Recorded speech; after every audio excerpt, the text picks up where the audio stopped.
Hello and welcome to Herein Lies the Peace of God in the Awakening Together Sanctuary. The Awakening Together Sanctuary is an assembly of equals joined in common purpose, awakening to one true self. Within an appearance of many faiths, many cultures, and many symbols, we seek to discern one truth and to rest in its embrace. The host of Herein Lies the Peace of God is Reverend Jacquelyn Eckert, the President and Minister of Awakening Together. Our co-host is your favorite anarchist preacher, Reverend Glen Ganaway, integral scholar. The Course in Miracles says this about discerning one truth. Nothing real can be threatened. Nothing unreal exists. Herein lies the peace of God. Sing glory, glory, hallelujah. How wonderful thy holy name. Now I can see with God's own vision, and I see peace instead of pain. Yes, I see peace instead of pain.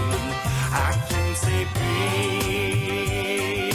peace instead of pain. Amen.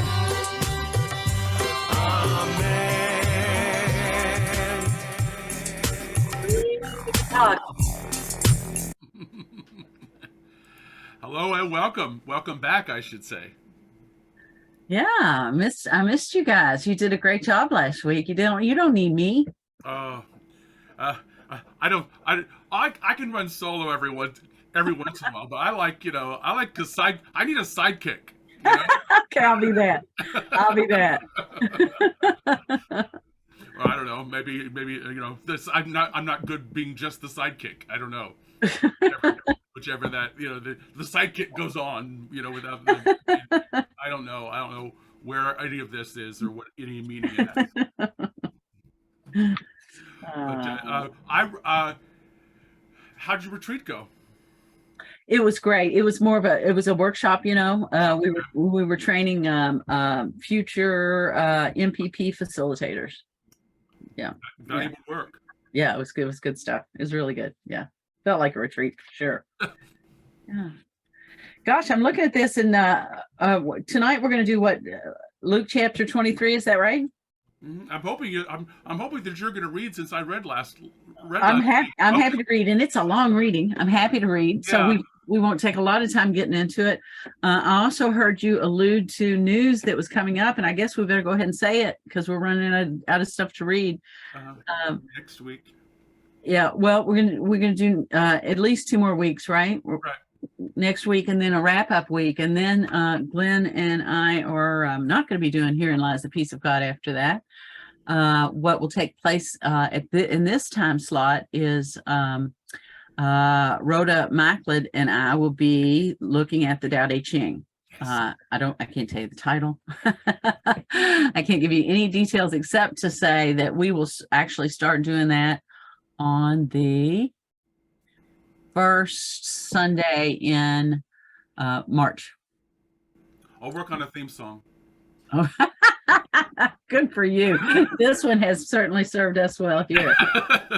But it's been a glorious route through the teacher's manual of A Course in Miracles all the way up through terms. With the clarification of terms, and we did, yeah, all the way up through Luke. So let us finish Luke, and then we'll see what we have to say after that, won't we? All right, fair enough. So I will read tonight, and we're reading Luke chapter 23, which is page 55 in the keys. And what's 180 to 184 in the big book? Okay. So here we go. Luke chapter 23. Right after I get a drink. The story of the vineyard remains helpful to you now. For if you remember the feelings of guilt, the expectation of attack, and the desire to defend, you will understand the thinking of the chief priests and teachers of the law as they sought to have Jesus crucified. Know that this story is only a symbol of that which is in your own mind. Jesus is a symbol of the Christ, your truth, which must be in your mind.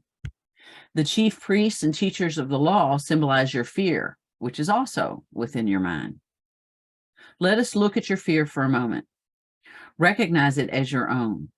For what you own, you can let go of. This examination is a time of celebration. Here is what you fear. You fear the loss of self, just as the tenants feared the loss of the vineyard.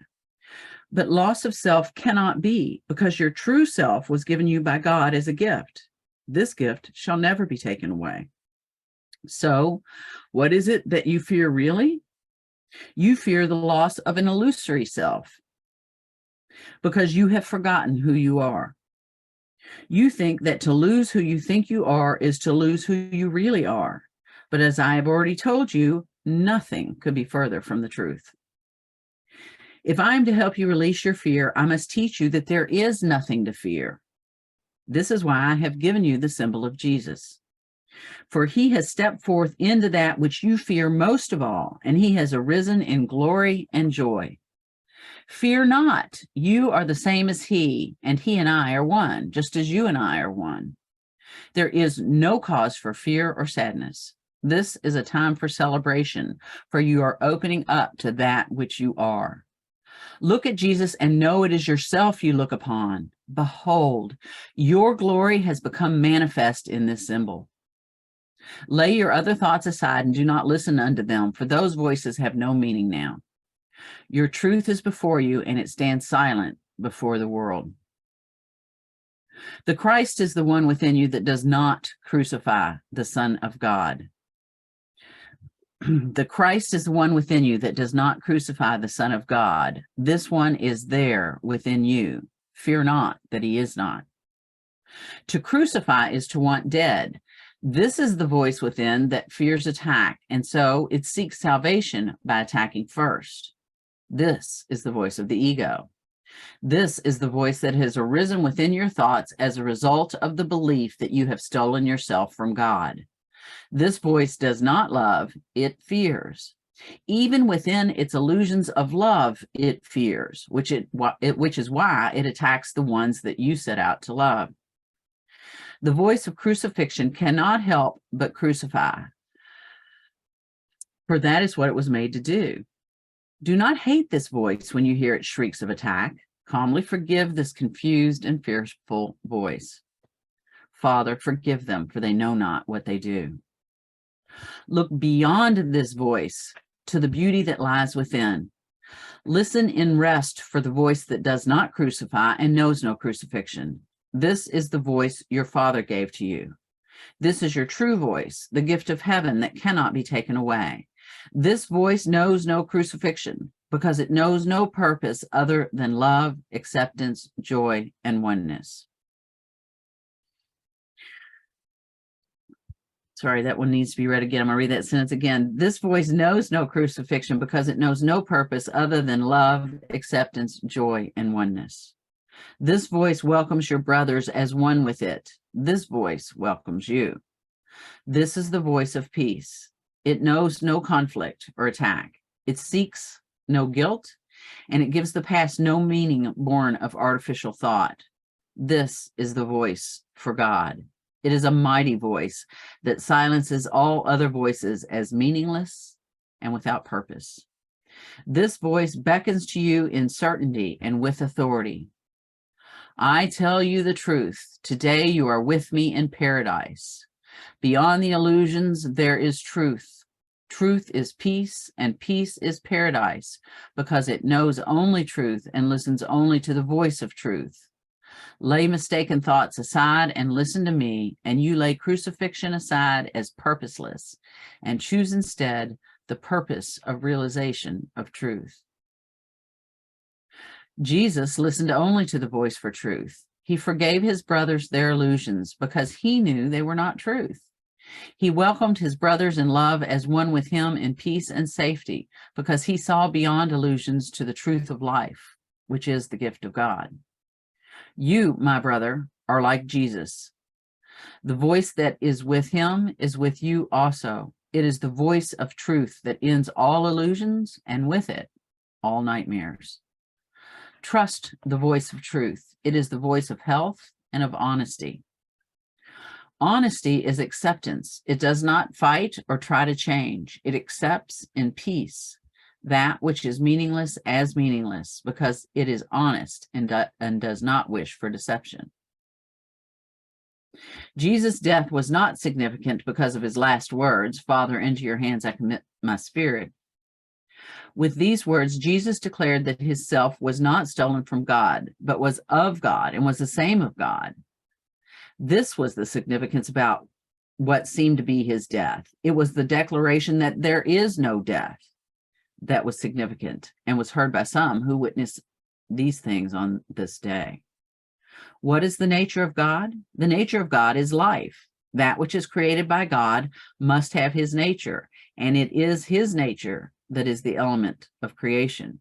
This is what God has gifted to you and will not take away: life. There is no threat that this gift can be taken from you. It is yours eternally, and you are of this gift, and you are the same as this gift, as you are of God and the same as God. Confusion entered your mind when you believed that you took this gift from God. You believed that you made this gift according to your will, which was to steal it from God's will. It is this thought upon which you judged yourself as guilty and unworthy, and so you became fearful and learned to attack. But if you understand that the gift you were given is life, you will understand that the gift has not been stolen, because it cannot be stolen. It is a gift that simply is. When you surrender to this gift by ceasing to deny its reality, you surrender to love. For what can the acceptance of eternal life be except eternal gratitude, which is love? This is what Jesus declared. There is no death, because the gift of God is life. There is no guilt, because this one gift that God has given cannot be taken away. Death is an illusion. It may seem to be final, but it is not, because all that can be final is that which lasts when all else has ended, and that is truth and the recognition of the reality of life. That which precedes the recognition of life as it is rest. This is the true meaning of the Sabbath. The Sabbath is not a day set aside at the end of the week before another week of work begins. The Sabbath is a time set aside at the end of time, before the recognition of time as a set of limits ends. The Sabbath is a time of rest in which you still experience the effects of time, but you no longer choose to participate in them. As thoughts come into your mind that are not the thoughts of peace, you rest from those thoughts and let them be healed. During the Sabbath, your healing occurs according to your own willingness to rest. As the mind is healed, peace comes over you, and you no longer fight to place meaning where there is none. You no longer struggle against the gift of God by choosing to divide it, define it, and judge. You simply agree to be grateful for it and to accept it in its innocence and purity. The Sabbath is a time of rest and non-judgment. The Sabbath is a time of stillness and peace. The Sabbath is a time of giving your willingness that it may be strengthened into full willingness and the full acceptance of life. The full acceptance of life. You know, that's kind of a amazing way to like say, goes, this is, you know, this is natural, and this is like, you know, this is the way it already is. You know, it's humbling. It's really, really very humbling to me to look at this again and again, and to listen to somebody else do it. So, if you haven't figured it out already, this is Jesus is crucified. In this is the chapter in which they take Jesus to the cross, and he has, we know all that. The chapter starts out with actually Jesus going from Pilate to Herod and back again, and the crowd saying, you know, we want, please put this guy to death, and they can't. And the Herod and everybody says we can't find anything that this guy did. You're innocent, right? So so that's where we are in it, and she makes I thought it was very interesting. The request is, let us look at your fear for a moment. Let us do that. So not alone. It's so recognize it as your own. For what you own, you can let go of. This examination is a time of celebration. Just flips the whole thing on its head. I love it. The fear of loss is of an illusory self. The one that's getting crucified or wants to crucify, or vengeance or attack thoughts we were talking about today. She says, because you have forgotten who you are. And the teaching is, there is nothing to fear, right? There is nothing to fear. Fear not. This is a time of celebration, for you are opening up to that what you are. That's neat. An opening up, open-hearted, opening up, more possibilities, opening up, no limit, losing the limits, losing the what we say we are, opening up to life, in its fullness. What I think she makes a good point about it being joy. And then, of course, moves on to the direct crucifixion and the death of Jesus, and then the burial. Is what happens in this chapter. The request here is to forgive the voice that wants to harm you, right? Whose solution is your death, right? That's, it would all be better. I mean, that's why people commit suicide, because a lot of them could just stop listening to this voice. I could stop this voice, if I could just, so the solution it offers is its own death. That cannot be who we are. That just cannot be. Do not hate this voice when you hear its shrieks of attack. Calmly forgive this confused and fearful voice. Boy, I've had to use that lovely like calm down. It's like, oh my God, calm down. It's take a breath, or walk around the block or something. I had an opportunity to really do that.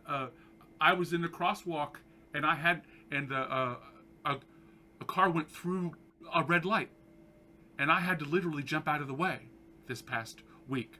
I almost got hit by a car in my neighborhood. What that does to your endocrine system, and just everything gets lit up, So I'm talking to you. I'm calling Yolanda, and it was everybody's, and we're doing this whole innocence lesson, So it's happened when as I'm working with this, looking directly at this, and it's oh my God, it is very, very true.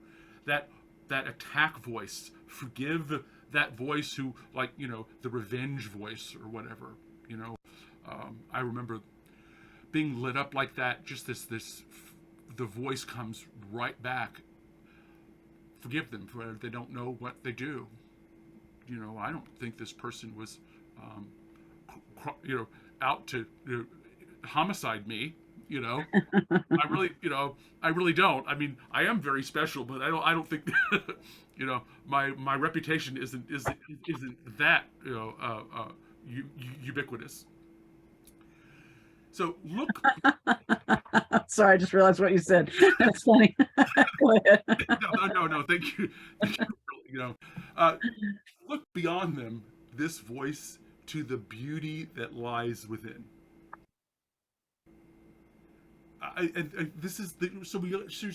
There's two voices.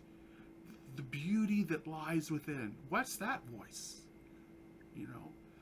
This is your true voice. The gift of heaven that cannot be taken away. You're not alone and friendless, right?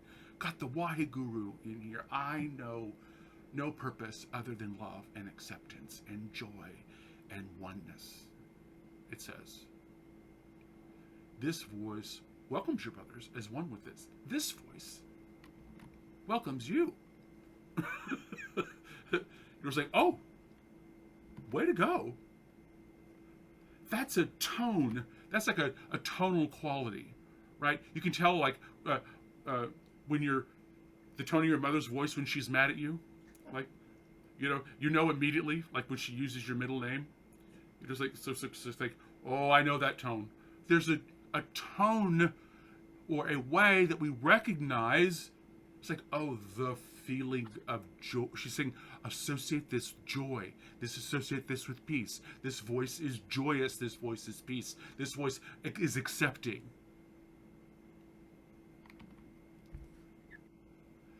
So, this voice beckons to you in certainty and with authority. Truth is peace. Peace is paradise. Because, again, this, I know it's amazing. It's so perfectly, it's almost, it gives me like Sufi vibes. Truth is peace and peace is paradise because it knows only truth and listens only to the voice for truth. Lay mistaken thoughts aside and listen to me for the realization of truth. Honesty is acceptance. And it says it does not fight for change. And it's like, or try to change. That is a real beginning to be a real touchstone for me.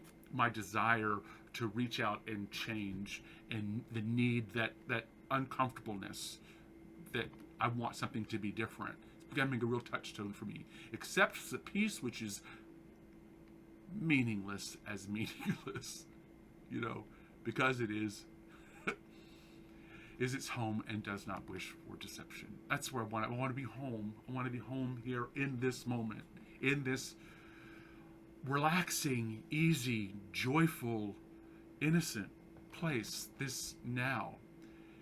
And I like, I like what she says here. In the section where there's actually the death of Jesus, in verses 44 through 49, Father, into your hands I commit my spirit.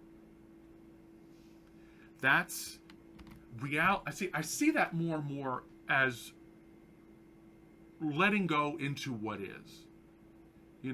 Letting go into the peace that is already here, that everything is standing on. Coming out of or happening within.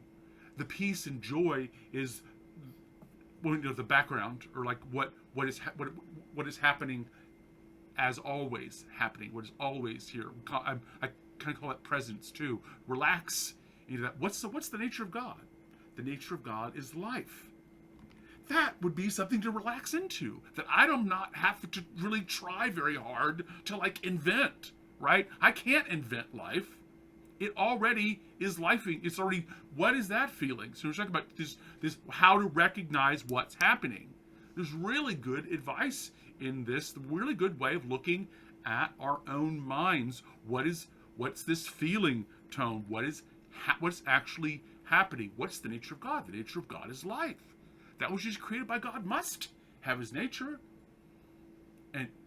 And as it is his nature, is the element of creation. This is what God has gifted you and will not take away. Life. There is no death, so then she talks about the Sabbath as being a time of rest in which you still experience the effects of time, being in the world and not of the world. It's like, what kind of action could you take if you could have a perspective in that place? What would you see coming? What kind of decisions would you be able to clearly make in a more effortless and effective manner if we stood in that place as a time of rest? We're still experiencing the effects of time, that I no longer choose. I'm not choose to participate in. Again, the choice. It's an action. It's something that I'm moving my attention. As thoughts come to your mind that are not the thoughts of peace, you rest from these thoughts and let them be healed, right? Because we're miscreating. We're seeing something that isn't there. During the Sabbath, your healing occurs according to your own willingness to rest, right? We've talked about this like over and over and over again. Our healing happens at the speed of our own willingness. As the mind is healed, peace comes over you, and you no longer fight the meaning, fight the place, meaning where there is none. Fight and place meaning where there is none. No judgment. There's no divide. There's no separateness. Acceptance as innocence and purity. This beautiful stillness and pervading peace. And like I said, the purpose is to strengthen our willingness so we can accept life, accept the fullness of this life, to get to the place where we want.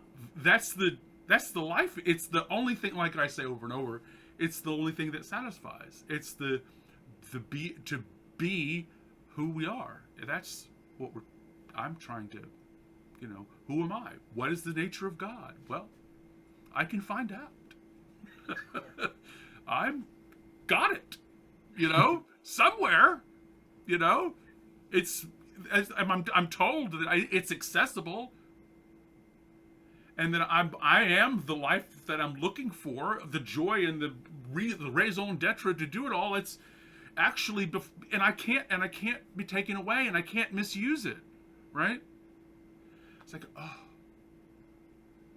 oh, so kind. That is just like so kind. It's like I don't. It's like, oh, no one's coming. I can stop looking over my shoulder, or stop trying to be good, or stop evaluating, or purposing and efforting, and just standing up straight or something. I don't know. That feeling that I have it like a feeling tone. This standing up straight, on guard, on point, looking at the horizon, scanning for danger. Whatever. That thing is. But I like this chapter. I really like this chapter as well. Anytime somebody dies, it's a good chapter.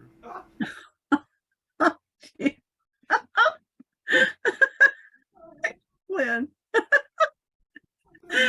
You say the funniest things. Oh shoot! I've read the Bible so many times. I grew up with it. There's something my dad used to always say, and my mother would say, the point is he got up. Right. Exactly. There's all this talk about dying, all this talk about the man dying, all this talk about this man dying, and my mother would say, I think the point was he got up. Yeah, exactly. Yeah, that's beautiful. Yeah. So you grew up with this knowledge. That's wonderful. Yeah. Well, my father making but my mother actually being upset that the preacher spends so much time on the death and suffering, and not enough. She thought not enough on life and living. Yeah. Yeah. So absolutely. I hear that in this chapter. Thanks for letting me go on. Oh no, I appreciate it. I hear that as well. Yeah. Yeah, like you said, good stuff.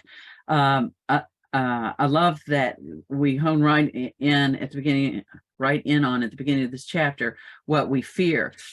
We fear loss of self, but it's only an illusory self anyway, so don't worry about it, because what you really are can't be lost.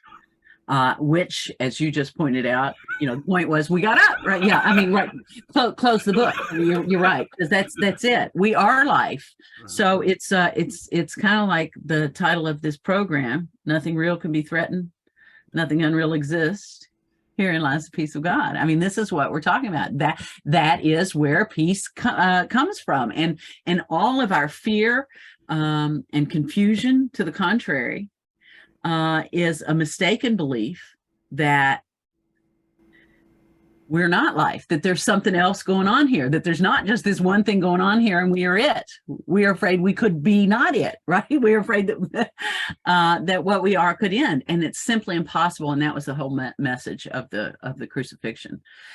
And I have to tell you that as I read this chapter, I am once again, so impressed with Regina for her ability to read the Bible and look at all these horrible things, even in the new international version, which is kinder and gentler. It's tough to read what's going on. It's really hard to see to see through that and go, no, there's only one thing going on here. It's life and love. It's like, it doesn't look like it when you read the words.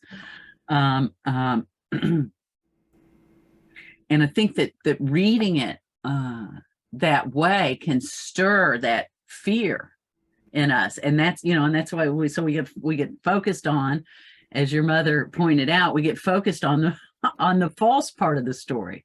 We get focused on the fear that life might not exist, when the whole point of the story is exactly the opposite. Life is the only thing that exists. Therefore, that's what you are. That's what God is. That's what Jesus was. And therefore, there is nothing to fear. And that's what we're asked to go back to time and time again. When the fear rises up, we go, oh, I see you for what you are. You are simply born of the false belief that I could in any way be threatened by anything. It's totally impossible for me to be in any way threatened by anything. And if we could bring that realization to bear, what more would be required? And how do we bring that realization to bear? I love it. By observing the Sabbath. How do you observe the Sabbath? You simply rest. You simply rest. When you see when you see fear, you rest and let it be healed. Notice we don't heal ourselves. We simply rest that bullshit that's going on in there and let that bullshit be healed. That's what our job is. So if you see something other than joy, than peace, than love, you're simply mistaken. You're simply believing in something that doesn't exist. You're believing in the absence of life. I mean, it's impossible. It's just as insane as believing in, sorry kids, Santa Claus, right? I know, sorry, I hate to break it to you. But I mean, it's just, if you could really spend time with that and see that's if we're being told, for real, that the basis of all our fears is this one mistaken belief that we could not be, if you could just be with that and see the absurdity of that, all of the other can fall away. And again, the way she advises us to do this is to rest. And I wanted to point out, we're also doing, deepening and clarifying the teachings. And it's funny because she had a line in here tonight. We may or may not get to in our next program, but she says it's the emptiness. That's the goal. Emptiness is the goal. She says it's amazing because she's going through the early teachings and making those little snippets. And she says, but it's really interesting for me to listen to them because I have forgotten almost all of them. The number of times that I am told to rest, to do nothing, to let go is amazing.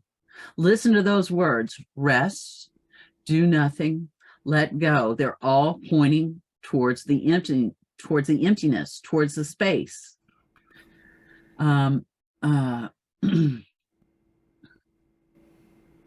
Yeah, so give me just a second to get back in the book we're actually reading.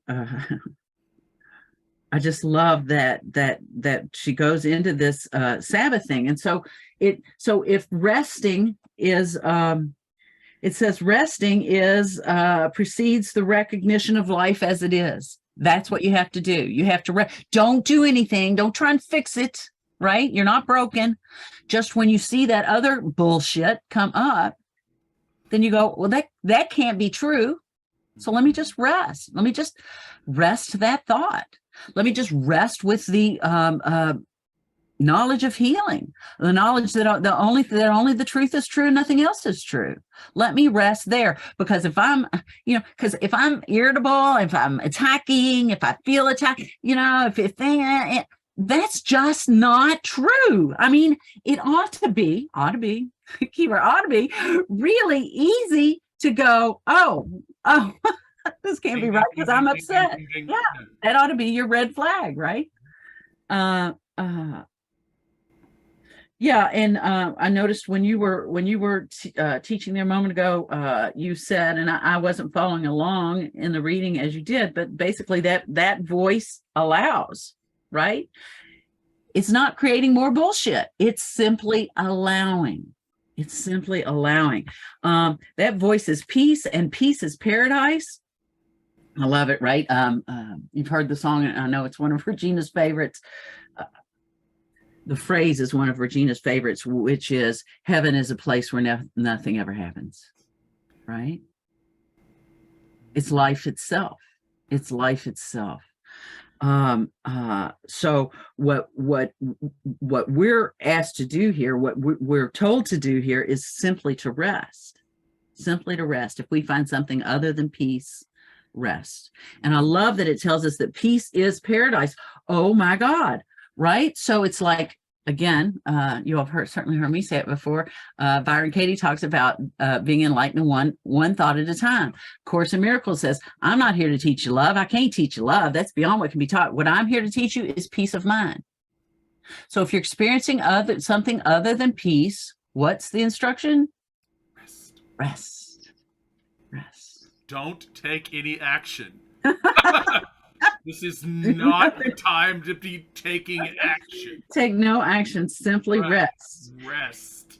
Yeah, and let's see. During the Sabbath, your healing occurs according to your own willingness to rest. Are you willing to rest? As the mind is healed, peace comes over you, and you no longer fight to place meaning where there is none. You no longer struggle against the gift of God by choosing to divide it, define it, and judge. You simply agree to be grateful for it and to accept it in its innocence and purity. Easy peasy, lemon squeezy, as my friend Sana says. Yeah, I think I'm done. So thank you for letting me share. Stillness and peace. The purpose is to strengthen our willingness to acceptance of full life. That's what it is. Acceptance of innocence and purity, where it's where we end up moving from this upset mind to innocence and purity. If we can just take it as the red flag that it is, oh, I'm experiencing something other than truth. Period. I'm upset. Guess what? I'm believing something other than truth. I'm paying attention to what isn't there. Yeah. Literally. I'm making shit up. Yeah. You know, I want to tell a story about how I rested yesterday. And in the midst of this, Yolanda and Glen were both in my heart. At one point, I didn't have a car. That was part of it. But it's like, if only I could just go hang out with them. But could I, I didn't know I wanted to share this until I kept hearing Glen talk about the voice. So Perfect. Here's a direct experience of this yesterday. I was nice and quiet. I did my contemplations, all is well. I get a text. It's 7 o'clock in the morning, and bam, my whole insides explode. I think people have felt that, right? Yeah. I am a great student. I know that's one of my superpowers. And so it took me almost 7 hours to respond to this text. I kept pen in hand. What would you have me do now? What would you have me do now? And at one point, I was clearly told to watch Revolver and take notes. How crazy is that? I love it. And I literally said, I don't want to. And it went still. So I took notes. I slowed it down. I watched the movie. And so much of what has been shared here today is very specific to what's going on in that movie. I have 4 pages of notes. I've never watched a movie like this before. I kept stopping it. But here's the part that's related to what we're talking about tonight, right?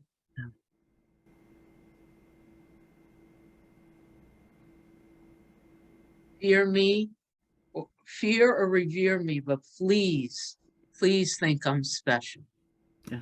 Step 1. Yeah. Step 2. Someone or something is hiding the truth from us. You have heard the voice for so long, you believe it to be you. I'm shaking, like, as I'm watching Yeah. this movie, sitting in how real the story was relative to that text and who I am in the world and what people, the whole thing. I mean, but I'm following guidance. You have heard the voice for so long, you believe it to be you. It's just up here pretending to be you. Yeah. And right now he's telling you that he doesn't even exist. He's hiding behind your pain, Jake. Embrace the pain and you will win this game, right? And then how radical are you prepared to be, Mr. Green? And then use your perceived enemy to kill your real enemy. And then I watched Jake apologize, get down on his knees at the foot of that bed and say, I should not have disrespected you. I'm crying at this point. I went to a dyad with Anne, which was beautiful, and the pain in my heart went away. And then literally I sent a text that essentially said, I feel your love and acknowledge your concern. I am fine. You don't have to worry about me. I've heard everything you say. Do. Love you all very much. Something like that. 6 hours. And then there's no need to apologize. Love you very much. And it was done. But I've never quite, like, this to me was a direct experience of everything you two and this chapter and what you were teaching. I rested. I absolutely, and I can tell you that without following guidance, I wanted to defend myself. I wanted to justify. I wanted to attack the other like there was no tomorrow. I wanted to crawl up in a corner, at one point slit my wrist because the pain was so friggin' intense. But I rested from the story. I trusted that even though every part of the story felt real in the body, that it wasn't. And I took notes while watching Revolver. So that's my story. What a Wake great up, Jake. example. Beautiful testimonial. Thank you. Exactly. To recognize that so quickly, right? To see that really quickly and to take action on it really quickly, you know, even when it's a beautiful example. Thank you so much, Cyndi. Perfect. Thank you. Who else? How did this impact you?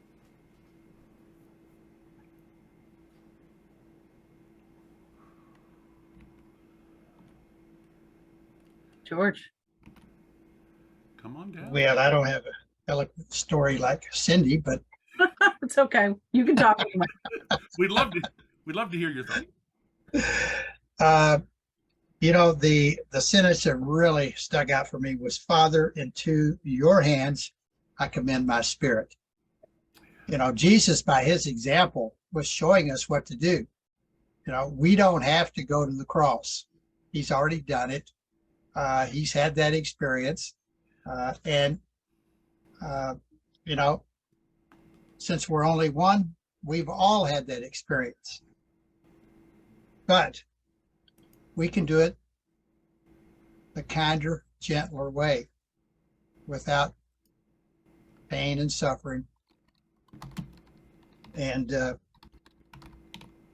I love that. You know, there is so much wisdom in the Bible, and there's so much wisdom in the way that Spirit guided Regina to interpret it. So, thanks. Thank you. Beautiful. Who else? I'm tickled when you type, Glenn. We're all typing with you. We can hear you. I thought you might want to know. Yeah, all is well. Thank you, George, for your share. Who else would like to hear me type?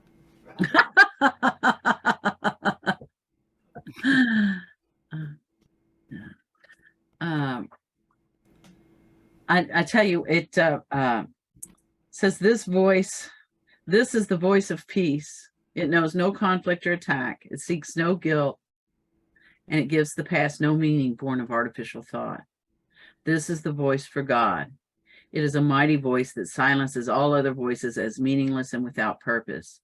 This voice beckons to you in certainty and with authority. And then the paragraph that follows is in quotes. This is the voice beckoning to you in certainty and with authority. I tell you the truth. Today you are with me in paradise. Beyond the illusions, there is truth.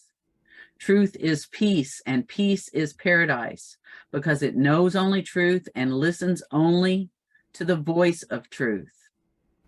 Lay mistaken thoughts aside and listen to me, and you lay crucifixion aside as purposeless and choose instead the purpose of realization of truth.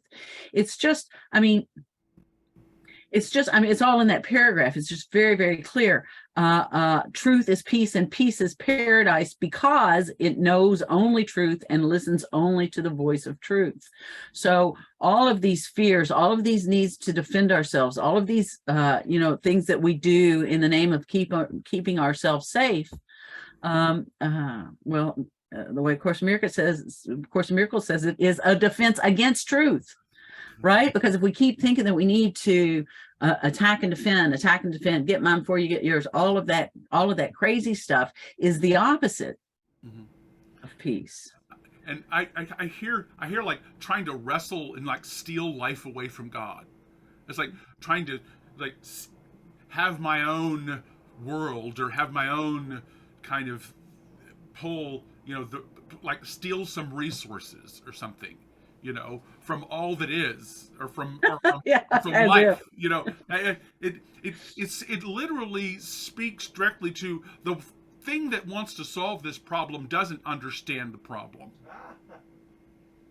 The one who desperately wants to feel better or wants to understand or wants even enlightenment doesn't even have isn't the thing that isn't ever going to be that. It's just resting that I love that the metaphor again is just like, then rest. Take it easy, enough with all the efforting. Take it easy. Well, and I love the paragraph that was right after the one that I just read, because it says Jesus listened only to the voice for truth. He forgave his brothers their illusions because he knew they weren't truth. So you want to have illusions? Yay, have that. That's free will. Do that. You want to do that? Do that. And what's that to me, right? I know that they're only illusions. So again, Jesus listened only to the voice for truth. He forgave his brothers their illusions because he knew they weren't truth. Whatever they were doing, including nailing him to a cross, he knew that his brothers' illusions weren't truth. Why would he? He's not going to hold it against them? He knew they were not truth. He welcomed his brothers in love as one with him in peace and safety, because he saw beyond illusions to the truth of life. So in the midst of that, again, he wasn't cussing those guys that were nailing him to the cross. He was looking on them with compassion. And he didn't go after him when he got up. No, he did not. Not the versions I have seen. The way the story goes is he preached for another 60 days or 90 days or something like that after, he didn't like raise an army and go get Herod and stuff. That's a different, that's a part two that this is. Yeah, that didn't happen. Yeah. So it's, yeah. I love this. And then in the following paragraph, it says, it is the voice of truth, the voice that was in Jesus, the voice that is with him is with you also. It is the voice of truth that ends all illusions and with it all nightmares. So again, like the Course says, you do this but unto yourself. So rest that shit, right? So cut it out. I just stop it, as Bob Newhart says. Just stop it. There's just no need for it. Yeah, it's a choice you're making, and you can unchoose it. Or the ability to unchoose my own, like pursuing my own suffering, was profound when I realized how much responsibility I could take for my own suffering. You know, it's like I'm attacking my own mind. Your own peace of mind. My own. Yeah. So it's the really switch and realization of that was really a profound healing for me. That continues. I continue to find ways in which I haven't. I'm still doing, you know, this outward picturing, looking, controlling aspect, this outward gaze, as opposed to the, you know, this request to look inward, like follow me, you know. As in, can you believe what he just did to me? Yeah. Oh, I know that one. I know. I do. And when I return to sanity, you know, I understand that the only cause of my suffering is my mind. Rest, accept, and trust. You know, don't go after. You know, it's like the time to take action is not not when I'm upset. You know, or misperceiving. You know. And if you're upset, of course, you're guaranteed to be misperceiving. Yeah. I've said it. I've said it a lot. I know that if I'm angry, I'm wrong. You know. Yeah. If I'm upset, I'm wrong, because peace isn't frightening. You know. And, you know, or what is frightened by peace? You know, or what is frightened by joining, or what is afraid of losing something? You know, that gritty, that kind of finding out in my own mind, like the looking all around the ego. You know, it's like being able to see it on all the angles. You know, that's been interesting to me, where I find I'm still, you know, looking out from a fear place, or wanting something to be a certain way because it comes from this sense of, like, you know, this I'm bad belief, or this sense of lack and limit. I have to correct something that hasn't been given me, you know, or it's incredible. It's very, very, very subtle. I think. Anyone else have some of the last words here? We've got 5 minutes to go. We'd love to hear from you. Connie Poole. Connie, come on down.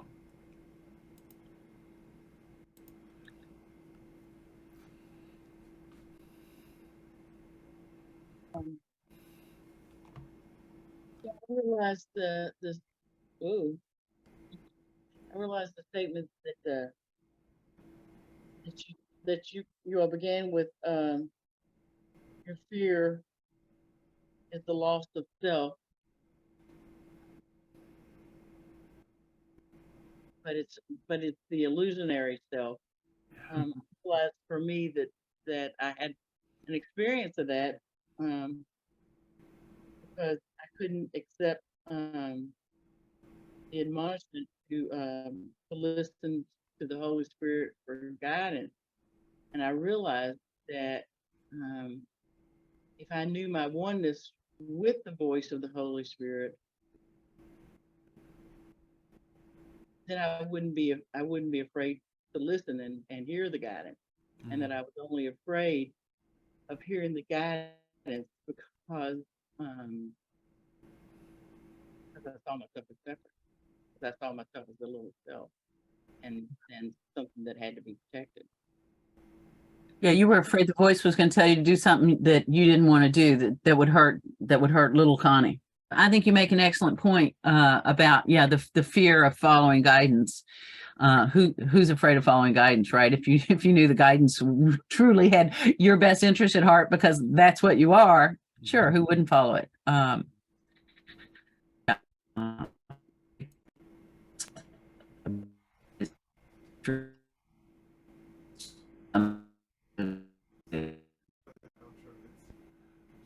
Okay, I think I'm gonna play. We're doing freezing and unfreezing and stuff, so I'm gonna take that as a sign to play us out. How's that? That's great. All right.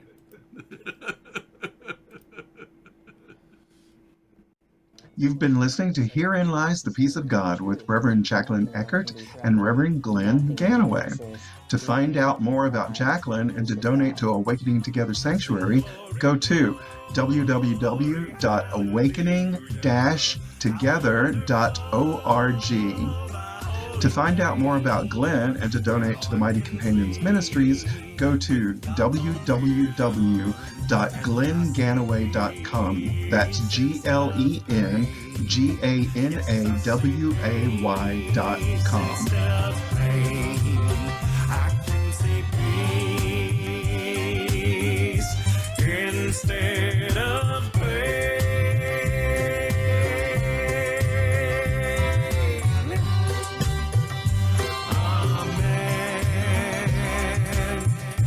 Thank you, everybody. Good night, everybody. Thanks for being here. Thanks, Glenn. Thank you.